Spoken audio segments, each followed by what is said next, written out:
पिछले क्लास में हम लोग सक्रियता श्रेणी पढ़ लिए थे ना, सक्रियता श्रेणी। अब बताओ सक्रियता श्रेणी का ट्रिक क्या बताए थे याद रखने का?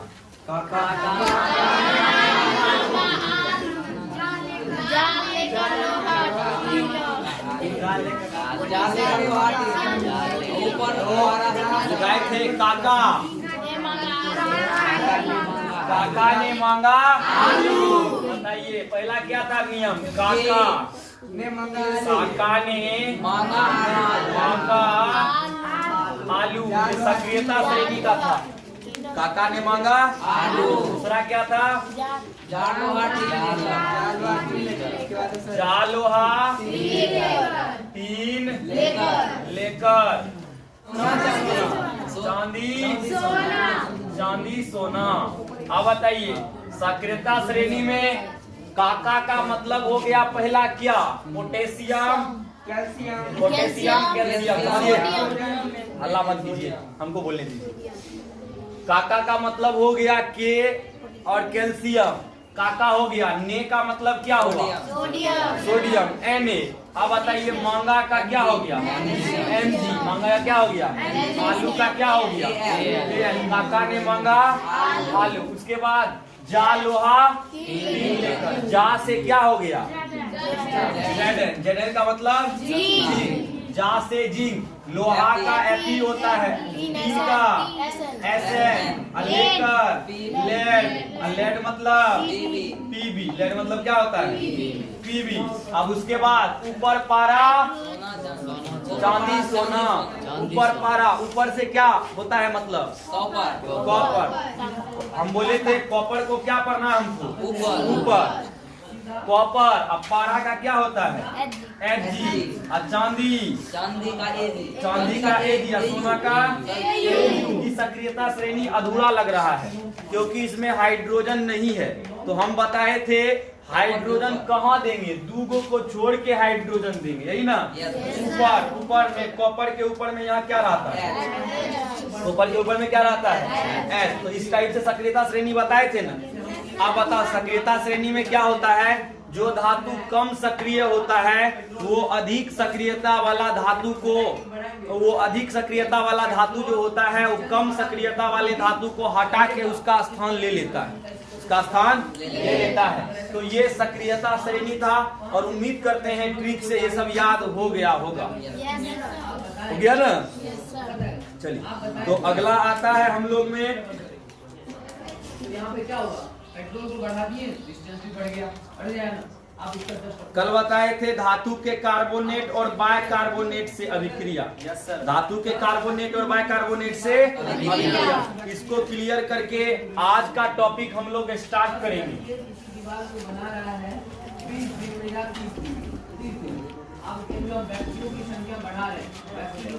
आज का टॉपिक का बात करें तो सबसे पहला बात है सांद्र अम्ल और दूसरा है तनु अम्ल। सांद्र अम्ल और तनु अम्ल। सांद्र का मतलब क्या होता है? सांद्र का मतलब होता है गाढ़ा। क्या होता है सांद्र का मतलब? गाढ़ा समझती है ना? और तनु का मतलब होता है पतला। तनु का मतलब क्या होता है? पतला। गाढ़ा और पतला। अब सांद्र अम्ल किसको बोलेंगे? यदि किसी विलयन में अम्ल की अधिक मात्रा उपस्थित हो तो उसको क्या बोलेंगे? सांद्र। और यदि किसी विलयन में अम्ल की कम मात्रा उपस्थित हो तो उसको क्या बोलेंगे? तनु। क्या बोलेंगे? तनु। अब मान लो कि तुम अपने घर में दाल बनाती है। दाल बनाने का दो तरीका। पहला तरीका है कि थोड़ा सा दाल ले लो और उसमें पानी डाल के उसको इतना पतला कर दो कि थाली में जाए तो आदमी भी गाली दे कि कौन दाल बनाया। दूसरा बात है दाल को इतना मोटा कर दिया कि पते नहीं चल रहा है कि दाल है कि सब्जी होता है ना। दाल को मोटा कर देता है, पते नहीं चलता है दाल बना है कि सब्जी बना है। कहने का मतलब है अगर जो दाल में जो दाल मोटा है उस दाल में दाल की मात्रा ज्यादा है और पानी का मात्रा क्या है? कम। तो उसको बोलेंगे सांद्र। क्या बोलेंगे? अब जो दाल में पानी का मात्रा ज्यादा है और दाल का मात्रा कम है उसको क्या बोलेंगे? तनु। क्या बोलेंगे? तनु। तो अम्ल में अम्ल की मात्रा ज्यादा होगा उस सौंद्र अम्ल, और जिसमें अम्ल की मात्रा कम होगा उसको क्या बोलते हैं? तनु अम्ल। क्या बोलते हैं? तनु अम्ल। और उसके बाद आता है परवल अम्ल और दुर्बल अम्ल। परवल अम्ल और दुर्बल अम्ल। इसके बाद क्या आता है? परवल अम्ल। परवल अम्ल, परवल जानता है ना?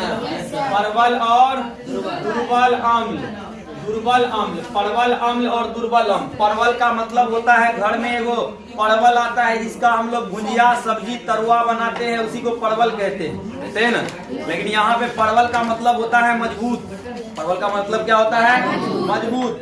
और वे अम्ल जो जल में घुलकर पूरी तरह से H+ आयन दे उसको क्या बोलेंगे? परवल अम्ल। क्या बोलेंगे? परवल अम्ल। जैसे हो गया HCl, HCl, HNO3, H2SO4, ये क्या है? परवल है, परवल अम्ल है। अब परवल के बाद जो है दुर्बल अम्ल भी होता है। दुर्बल अम्ल कहने का मतलब है कि अम्ल अगर जो कमजोर होगा तो उसको क्या बोलेंगे हम लोग? दुर्बल अम्ल। वे अम्ल जो जल में कम मात्रा में घुलता है उसको क्या बोलते हैं? दुर्बल अम्ल। जैसे अगर किसी अम्ल में कार्बन लगा रहे तो समझ जाना दुर्बल है। कार्बन लगा रहे तो कैसा है? कार्बन नहीं लगा रहे तो परवल है। अब बताओ, कार्बन लगा है इस सब में, तो ये सब क्या है? परवल अम्ल है। जैसे H2CO3, H2CO3 बताओ परवल है कि दुर्बल है? दुर्बल है। क्यों? क्योंकि इसमें क्या लगा है? कार्बन लगा है। CH3, CH3COOH बताओ परवल की दुर्बल? दुर्बल। क्या है? क्यों दुर्बल है? क्या लगा है इसमें? कार्बन लगा है। मतलब जिसमें अब परवल अम्ल दुर्बल अम्ल तो समझ में आ गया है ना तुमको। अब जैसे H2BR, H2BO3, ये भी कौन सा अम्ल है? दुर्बल अम्ल। तो परवल अम्ल का मतलब होता है कि वे अम्ल जो जल में पूरा तरह से घुलकर H+ आयन देता है परवल, और जो जल में पूरा तरह से नहीं घुलता है उसको दुर्बल।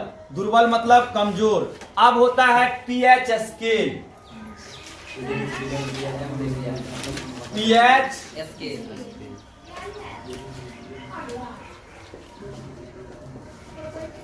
पैमाना। क्या तुम लोग pH का मतलब जानता है क्या होता है? Power of hydrogen. pH का मतलब क्या होता है? Power of hydrogen. Power of hydrogen को pH कहते हैं। और pH में 1 से लेके 7 तक संख्या रहती है, 1 से लेके 14 तक संख्या रहता है। 1 से लेके 14 तक और 14 तक संख्या रहता है। और उस 14 तक के संख्या में अगर जो 7 तक रहता है तो उदासीन, और 7 के बाद होता है तो क्षारीय, और 7 से पहले होता है तो अम्लीय। जैसे मान लो कि हम एक pH स्केल बनाइए। pH स्केल में यहाँ हम बीच में 7 देते हैं। बीच में क्या देते हैं? 7। और 7 के बाद क्या होगा? 8, 9, 10, 11, 12, 13, 14 हो गया ना। अब 7, 6, 5, 4, 3, 2, 1 हो गया ना। अब बताइए 7 से पहले 6, 5, 4, 3, 2, 1, 8, 9, 10, 11, 12, 13, 14। अब बताइए 7 पर जो होता है उदासीन होता है। क्या होता है? उदासीन। आप बताओ पानी कैसा होता है? अम्लीय होता है कि क्षारीय होता है? उदासीन। पानी ना अम्लीय होता है और ना क्षारीय होता है। अब बताइए अगर जो 7 से पहले जाएंगे तो क्या हो जाएगा? अम्लीय। क्या हो जाएगा? अम्लीय। और 7 के बाद जाएंगे तो क्या हो जाएगा? क्षारीय। क्या हो जाएगा? क्षारीय। 7 के बाद जाएंगे तो हम लोग क्षारीय। अब अम्ल का pH मान 7 से कम रहेगा कि 7 से ज्यादा रहेगा? 7 से कम। जिसका pH मान 7 से ज्यादा होता है वो अम्ल होता है, और जिसका pH मान 7 से ज्यादा होता है वो क्षार होता है। जिसका pH मान 7 से कम होता है वो अम्ल होता है, जिसका pH मान 7 से ज्यादा होता है उसको क्या बोलते हैं? क्षार कहते हैं। अब हम तुमको बोलेंगे बताओ, घुमा के क्वेश्चन पूछते हैं अमाशय रस का नाम सुना है? अमाशय रस का पीएच 7 से ज्यादा होगा कि 7 से कम? क्या होगा? 7 से कम होगा। अब जैसे हम तुमको बोले कि नींबू का पीएच बताओ, 7 से ज्यादा होगा कि 7 से कम होगा? 7 से क्या होगा? कम। तो यहाँ पे थोड़ा सा यहाँ दिख रहा है, दिख रहा है, पूरे देखो, इसको हटा दे, ठीक है, दिख रहे हैं? तो कहने का मतलब है कि हम यहाँ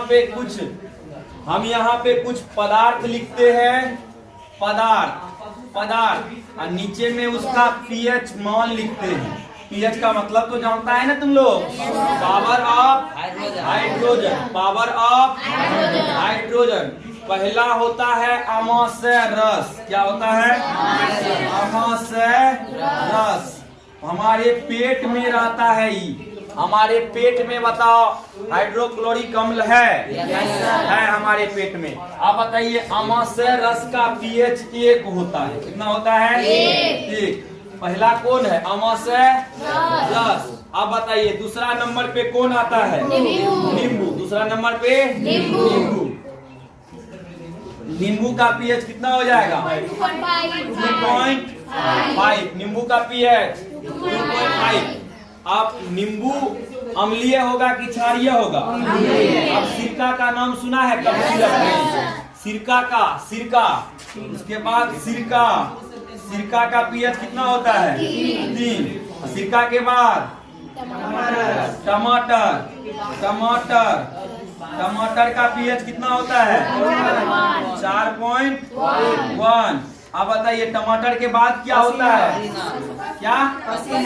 पसीना का पीएच कितना होता है? 4.5। पसीना जानता है? शरीर से निकलता है पसीना।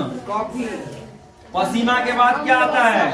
कॉफी। कुछ तत्व का हमको याद करके चलना है। कॉफी का पीएच 5। कॉफी के बाद अम्लीय वर्षा। अम्लीय वर्षा का पीएच 5.6। उसके बाद इधर भी हम लोग तत्व लिख देते हैं पदार्थ। पदार्थ के बाद लिखते हैं पीएच और उसके बाद आता है पेशाब। अब बताओ पेशाब का पीएच कितना होता है? 6। पेशाब के बाद दूध का पीएच 6.5। उसके बाद क्या आता है? शुद्ध जल। अब बताओ शुद्ध जल का पीएच कितना होता है? 7। बस कहानी खत्म। अब बताओ तुम लोग को लगेगा कि सर और कोई तत्व तो नहीं है जिसका पीएच होता है? बहुत सारा तत्व है पीएच का, लेकिन तुमको एग्जाम में जो पूछा जाएगा वो तुमको पूछा जाता है अमाशय रस का पीएच कितना होता है, सिरका का पीएच कितना होता है, टमाटर कितना है, पसीना कितना है, अम्लीय वर्षा का कितना होता है, पेशाब का पीएच कितना होता है, दूध का पीएच कितना होता है, खून का पीएच कितना होता है। खून का भी पीएच होता है। कभी खून पी है? खून नहीं पिए है? ऐसा नहीं हुआ है कि मुर्गा को काट के या मुर्गा काटी और उसके बाद में सोचती है कि मेरे मुंह में ही डाल दीजिए मुर्गा का ब्लड? नहीं पिया है? अभी पी के ट्राई करना। उसके बाद क्या होता है? शुद्ध जल के बाद खून। अब बताओ खून का रक्त का पीएच कितना होता है? 7. खून को रक्त भी बोला जाता है। कहीं कहीं रक्त लिख देगा तो लड़का सब रक्त देख के बड़ा डराता है। रक्त क्या होता है? रक्त मतलब खूने होता है। रक्त मतलब खून। रक्त के बाद क्या आता है? रक्त के बाद खून के बाद पीत। हमारे पेट में होता है पीत। नहीं बोलता है तुम्हारा पीत खींच लेगी। पेट में पीत होता है। मुर्गा मछली भी अगर जो मारती है तो उसमें भी एगो पीत होता है। अब पीत को निकाल के खा जाती है, फेंक देती है। तो पीत का पीएच कितना होता है? 7.5। 7.5। आप बताइए पीत अम्लीय होगा कि क्षारीय होगा? ऐसा होगा क्षारीय। पीत का पीएच 7.5। अब पीत से पहले होता है आंसू लिखे हैं? आंसू का पीएच कितना होता है? 7.3। ये शुद्ध जल के बाद आएगा आंसू का पीएच कितना होता है? 7.3। आंसू देखा है ना, आंख से छलका आंसू अब जा पहुंचा शराब में, नहीं होता है गाना, यही है ना। दिल में जो कांटा चुभ गया है, और इसके आगे का लाइन यही है ना। तो खैर गाना उना छोड़ के अपना काम करते हैं। तो खून का पीत का, उसके बाद आता है चूना जल। क्या आता है? चूना जल। बताओ चूना जल का पीएच 11 कितना होता है? तुमको क्वेश्चन क्या पूछेगा? क्वेश्चन में तुमको पूछेगा कि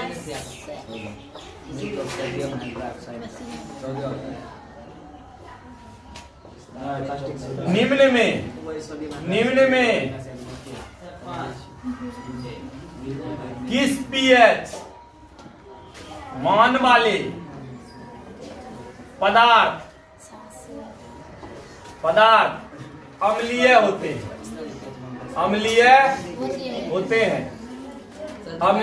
हैं। अब बता देखो कितना हल्का हल्का क्वेश्चन पूछेगा। इसमें ए को दे देगा 1, बी में देगा 3, सी में देगा 5, एक में देगा 14, बी में देगा 13, सी में देगा 10, डी में देगा 6.1। क्या हो जाएगा? देखो तुमको जो है अम्लीय पूछे क्षारीय पूछे, तो इसमें पहले दिमाग लगाना है। जो 7 से पहले अगर जैसा क्वेश्चन बनाना है ना, तो पहले देख लेना ऑप्शन को। ऑप्शन में क्या दिया है? 7 से ज्यादा वाला जो दिया है 14, 13, 10, तो ये सब क्षारीय होता है। और 7 से कम वाला जो दिया है वो क्या होता है? अम्लीय।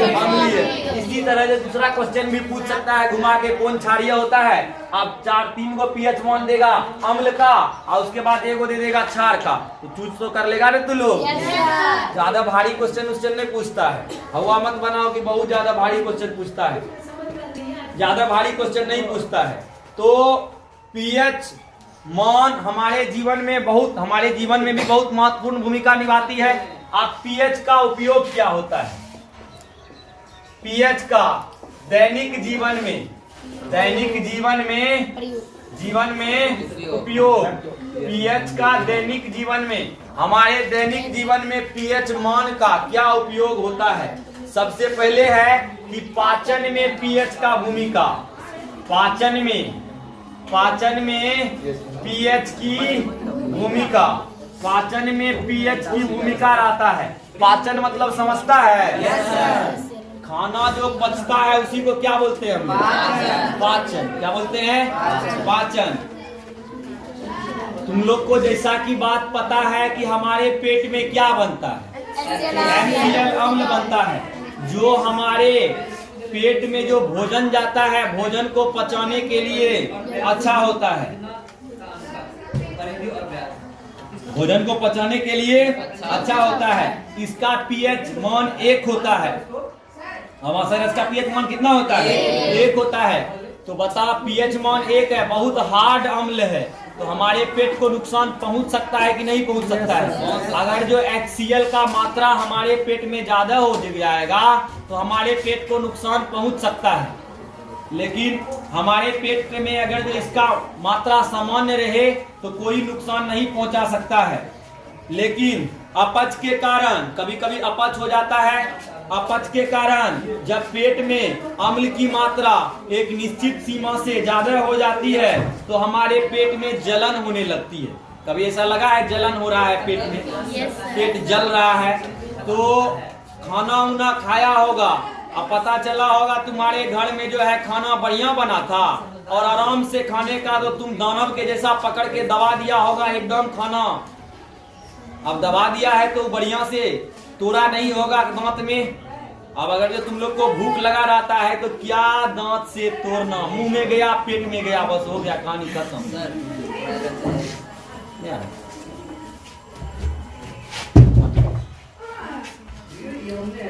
मुंह में गया और पेट में गया, कहानी खत्म। तो ऐसा नहीं करना है। हमारा पेट में कभी अगर जो हमारे पेट में अम्ल की मात्रा निश्चित सीमा से ऊपर हो जाती है तो पेट में क्या होने लगती है? जलन होने लगती है। तो अम्ल की मात्रा बढ़ा है तभी न जलन हो रहा है। तो अम्ल की मात्रा बढ़ा है तो क्या देंगे तो सही हो जाएगा? घास में देंगे तो सही होगा। तो एंटासिड एंटासिड के इस्तेमाल से हम लोग एंटासिड अगर जो खाते हैं तो सही हो जाता है। गांव वाला इलाज करेगा तो आदमी सब बोलेगा नहीं पच लो, पाचक खाओ, पाचक होता है, हजमोला खाओ, या तो नींबू पानी मिला के पियो, ऐसा होता है ना। फिर हमारा पेट खराब हो गया, मेरा पेट जो है जलन हो रहा है, थोड़ा नींबू पानी का शरबत बना के दो पीने के लिए। एक एक गो बहादुर ऐसा बढ़िया होता है कि जलजीरा मिलता है 2 रुपया वाला, उसको पानी में घोर के पी जाता है।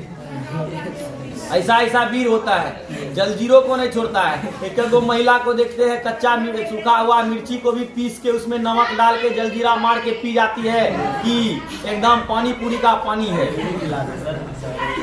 तो कहने का मतलब है हमारे दांत में, हमारे पेट में पचाने में पीएच का जरूरत है कि नहीं है। पावर ऑफ हाइड्रोजन चाहिए खाना को पचाने में, बिल्कुल हमारे खाना को पचाने में पीएच का जरूरी होता है।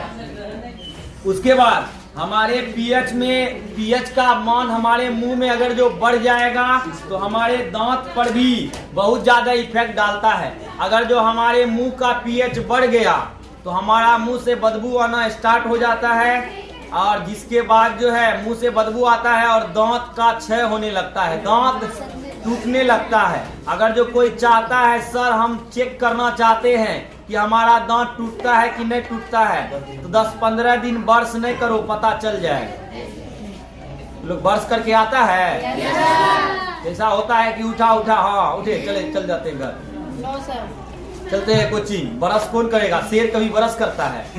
शेर ऐसी ही खाना खाता है। तो ब्रश नहीं करेंगे तो हमारे दांत में क्या हो जाएगा? पीएच मान बढ़ जाएगा। हमारे दांत का पीएच अगर जो 5.5 से कम हो जाएगा, 5.5 से कम हो जाएगा, तो जिसके 5.5 से कम हो जाएगा तो हमारा दांत क्षय होने लगेगा, क्षतिग्रस्त होने लगेगा।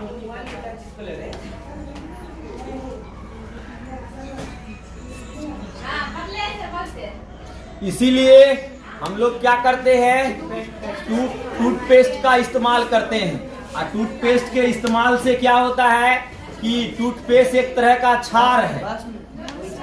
क्षार है जो अम्ल की प्रभाव को क्या करता है? नष्ट करता है। अम्ल की प्रभाव को क्या कर देता है? अब बताओ, ये तो था दांत पर पीएच का प्रभाव। हमारे दांत पर पीएच का भूमिका। अब मिट्टी में भी पीएच की भूमिका होती है। मिट्टी में क्या होता है, अगर मिट्टी का पीएच 7 के आसपास रहने पर सही होता है, और मिट्टी का पीएच अगर जो 7 से ज्यादा या 7 से कम हो जाएगा, 7 से ज्यादा या 7 से कम हो जाएगा, तो हमारे खेत में जो फसल होता है उसकी क्वालिटी में परिवर्तन आने लगेगा। खेत का फसल जो है पहले ज्यादा हो रहा था तो कम होने लगेगा। अगर जो हमारे खेत का पीएच, मिट्टी का पीएच बढ़ गया तो जिसके कारण से मिट्टी अधिक अगर जो अम्लीय हो जाएगा, तो मिट्टी को अधिक अम्लीय हो गया, और अधिक अम्लीय होने के बाद उसको उदासीन बनाने के लिए किसान सब मिट्टी में खाद डालता है। डालते हुए देखा है ना किसान को? खाद तो डालता है ना खेत में। किसान को देखा होगा खेत में कैल्शियम कार्बोनेट, भाखरा चूना ये सब डालता है, गोबर डालता है ना, जानवर वाला। अब उसके बाद होता है कि पीएच का प्रभाव जलीय जीव पर क्या होता है। जलीय जीव मतलब समझता है?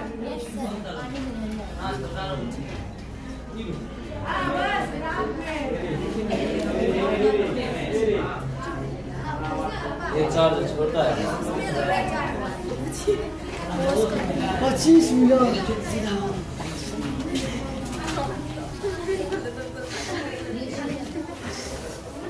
जलीय जीव का मतलब समझता है?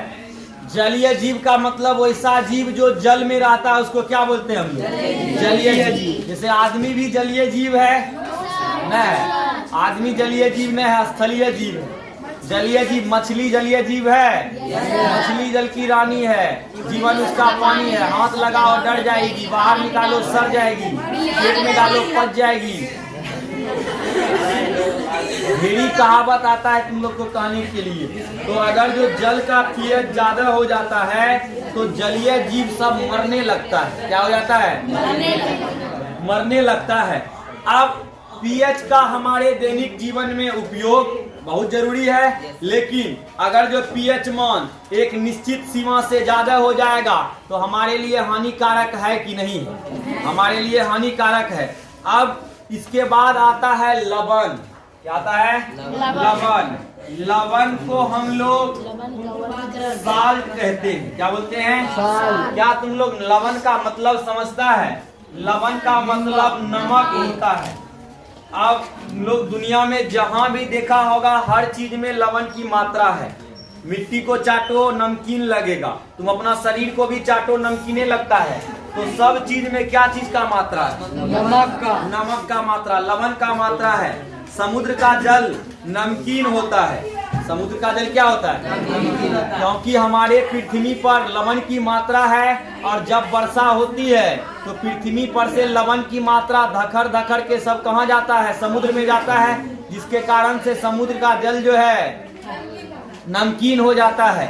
आप कोई लड़का सब सोचता है नहीं सर समुद्र का जल नमकीन इसलिए होता है कि हम एगो कहानी सुने थे। दो भाई था और दो भाई गया, एगो चक्की था, उस चक्की में छोटका भाई को चक्की मिला और वो अपना चक्की से सब कुछ लाता होता था। एक बार उसका बड़का भाई चक्की चुरा के भाग गया और दूसरा टापू पे चला गया, और जब जा रहा था तो नाव में ही बोला चक्की चक्की नमक निकाल, और इतना नमक निकाल दिया समुद्र का पानी नमकीन हो गया। अभी भी सर चक्की घूमिए रहा है, इसलिए समुद्र का पानी नमकीन है। ऐसा नहीं है चक्की उक्की वाला चक्कर, वो बच्चा वाला बात है। बच्चा को समझाने के लिए कि समुद्र का जल कैसा होता है? नमकीन। इसीलिए वो सब कार्टून बनाया जाता है ताकि बच्चा समझे कि समुद्र का पानी नहीं पीना है, समुद्र में चक्की घूम रहा है, नमकीन होता है।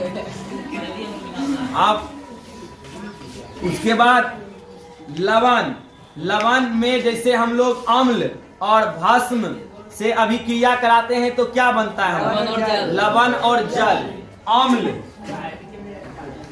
अम्ल प्लस भस्म मिलता है और ये बनाता है लवण, और प्लस क्या बनाता है? जल। जैसे अम्ल में H2SO4, भस्म में NaOH बनेगा ना। अब ये क्या बनाएगा? NaSO4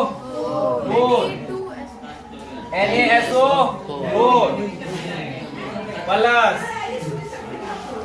H2O। नहीं हुआ हो गया। जैसे देखो HCl प्लस NaOH, ये क्या बनाएगा? H plus Cl Na plus OH। Plus वाला हमेशा माइनस वाला के साथ में सकता है, तो क्या हो जाएगा? NaCl। प्लस वाला किसके साथ में सटेगा? प्लस H2O प्लस क्या हो जाएगा? H2O। अगला अगर जो हम बात करें H2SO4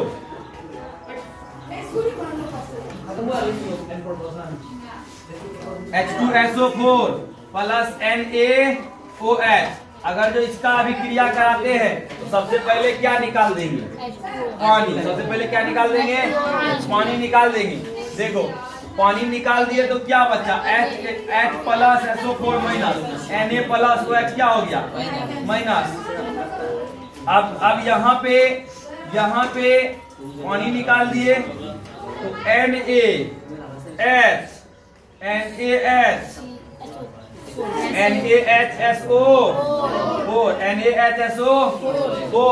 प्लस H2O वाली एगो Na, इधर भी क्या गो Na। अब बताओ हाइड्रोजन एगो, इधर भी हाइड्रोजन क्या गो आया है? एगो। यहाँ हाइड्रोजन था ना, दूगो हाइड्रोजन यहाँ है, दूगो हाइड्रोजन यहाँ आया। एगो ऑक्सीजन था तो एगो ऑक्सीजन गया, SO4 का SO4 आ गया। तो कहने का मतलब है कि ये क्या है, NaHSO4। NaHSO4 क्या है, लवण है। क्या है, लवण है। कोई वीर जो NaHCO4SO4 का नाम बता सकता है, क्या है? सोडियम बाय कार्बोनेट की sulphate, sodium bi sodium hydrogen sulphate. हो जाएगा कि नहीं हो जाएगा? अरे ऐसा नाम तो कल बताए थे ना तुमको, नाम बताए थे। जैसे हम लेते हैं और भी कई अलग अलग प्रकार के हम लोग उदाहरण ले सकते हैं। अब लवण का वर्गीकरण, लवण को हम लोग कितना भाग में बांटते हैं? 3 भाग। तो लवण का वर्गीकरण, वर्गीकरण का मतलब होता है बांटना। वर्गीकरण का मतलब क्या होता है? लवण को 3 प्रकार में बांटा गया है। पहला को बोलते हैं सामान्य लवण। क्या बोलते हैं? सामान्य लवण। पहला को क्या बोलते हैं? सामान्य लवण। मतलब सामान्य लवण क्या होता है?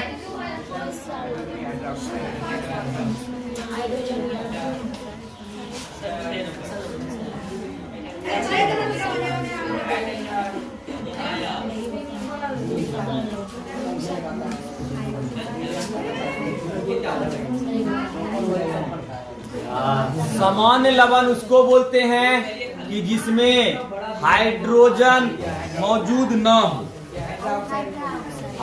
हाइड्रोजन या हाइड्रा ऑक्साइड मौजूद ना हो। लिख देते हैं यहाँ पे, नहीं हाइड्रोजन मौजूद रहेगा किसी में, लेकिन मौजूद भी रहेगा तो मात्रा क्या होगा इसका? कम। मात्रा क्या होगा? कम। हाइड्रोजन अब्सेंट रहे या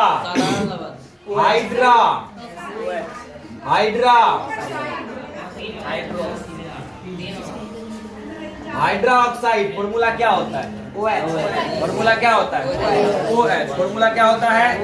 इसको हाइड्रोक्सिल समूह भी बोलते हैं। और वो अब्सेंट रहेगा, इसको क्या बोलेंगे हम लोग? सामान्य लवण। क्या बोलेंगे? बताओ NaCl क्या है? सामान्य लवण। NaCl क्या है? बताओ हाइड्रोजन है इसमें? हाइड्रोजन नहीं है तो क्या है इसमें? ये सामान्य लवण है। KCl बताओ हाइड्रोजन है? हाइड्रोजन नहीं है। कौन लवण है? सामान्य लवण। Na2SO4, Na2SO4।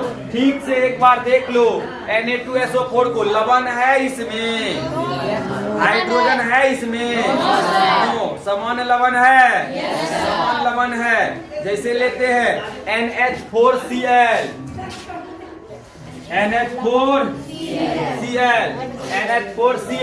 NH4 अमोनिया का फॉर्मूला होता है। तो कुछ अपवाद में भी हमको याद रख लेना, इसमें हाइड्रोजन मौजूद है तो ये भी सामान्य लवण है। बाकी जैसे NaCl हो गया, KCl हो गया, Na2SO4 हो गया, ये सब कौन लवण है?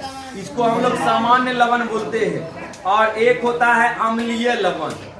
दूसरा क्या होता है? उसको मिटा दे हम। अम्लीय लवण क्या होता है? अम्लीय लवण।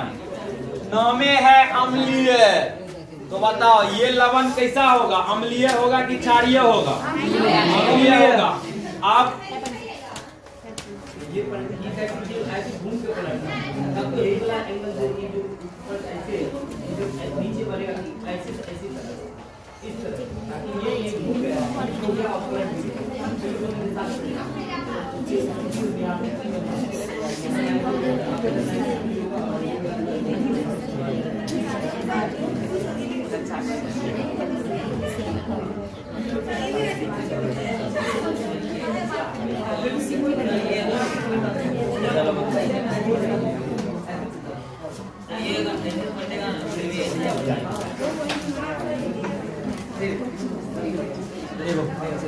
वे अम्ल को अम्लीय लवण बोलते हैं जो अम्ल किसी भस्म के द्वारा अम्ल के प्रभाव को नष्ट कर देता है, उसको कौन लवण बोलते हैं?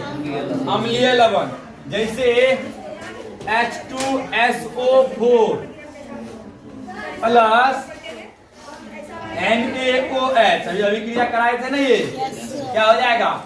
NaHSO4 प्लस H2O आप बताइए, ये अम्ल में जो है किसी भस्म के द्वारा, ये अम्ल में किसी भस्म के द्वारा भस्म से अभिक्रिया करके हम लोग तब न लवण बनाए हैं। भस्म से अभिक्रिया करके तब लवण बनाए हैं। तो इसमें हाइड्रोजन समूह भी मौजूद है। इस लवण को हम लोग अम्लीय लवण बोलते हैं। क्या बोलते हैं? अम्लीय लवण। अम्लीय लवण। अब जैसे हो गया, अब होता है भास्मिक लवण। भास्मिक लवण वैसा लवण जिसमें एक हाइड्रोक्सिल समूह मौजूद हो, उसको क्या बोलते हैं हम लोग? भास्मिक लवण। जैसे भास्मिक लवण क्या होता है? ये भास्मिक, जैसे इसमें एक भस्म से, एक भस्म है Pb, देखो OH लगा है तो भस्म है ना, PbOH2 को हम लोग अभिक्रिया कराए हैं HNO3 से। तो बताइए, ये जो लवण बना है, ये लवण में एगो OH मौजूद है, मौजूद है, जिसको क्या बोलेंगे हम लोग? भास्मिक लवण। क्या बोलेंगे? भास्मिक लवण। भास्मिक लवण बोलते हैं। अब भास्मिक लवण के बाद आता है कि कुछ उपयोगी लवण। हम लोग कुछ उपयोगी लवण के बारे में पढ़ते हैं, जिसका उपयोग हम लोग अपने दैनिक जीवन में करते हैं। अब बताइए, दैनिक जीवन में कुछ उपयोगी लवण को पढ़ते हैं, जिसमें से पहला क्या है? साधारण नमक। नोट में लिखा गया है ना सबको? सबको नोट में लिखा है। पहला क्या है? साधारण नमक। कुछ उपयोगी लवण, पहले हेडिंग बना देते हैं। कुछ उपयोगी लवण। कुछ उपयोगी लवण। कुछ उपयोगी लवण में पहला क्या है? पहला है साधारण नमक। साधारण नमक। साधारण नमक को हम लोग सोडियम क्लोराइड भी बोलते हैं। Sodium chloride.